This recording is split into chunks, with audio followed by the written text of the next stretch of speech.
Bonsoir à tous et bienvenue. Nous sommes le lundi 30 juillet et dans l'actualité, c'est une tendance depuis plusieurs années pour les vacances, le boom des logements insolites. Aujourd'hui, on peut dormir dans des bulles, par exemple, au milieu de la forêt, ou encore plus classique, dans une cabane en haut d'un arbre. Les enfants adorent. La preuve avec ces familles qu'ont rencontrées Nathalie Pellerin et Jean-Yves May. À 400 km de là, en Sologne, même engouement.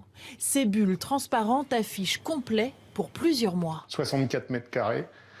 Et voilà ce que les clients voient quand ils se lèvent le matin. Pour faire face à la demande, le propriétaire est en train d'installer 2 nouvelles bulles. Une bulle totalement équipée avec l'électricité, avec l'eau, avec les sanitaires, tout. Il faut compter aux alentours de 30 000 €. Un investissement rentable, elles sont louées en moyenne 200 € la nuit. Cabane, bulles, yourtes, gîtes au milieu des loups ou encore dans un avion, on compte 5000 logements insolites en France. Un marché en hausse de 20% par an. Alors comment expliquer un tel engouement ?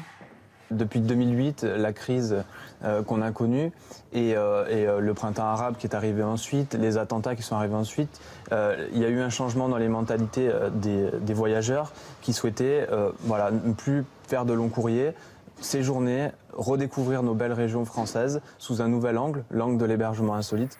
Et c'est souvent leur région que les Français revisitent. 2 tiers des logements insolites sont réservés à moins de 2 heures du domicile.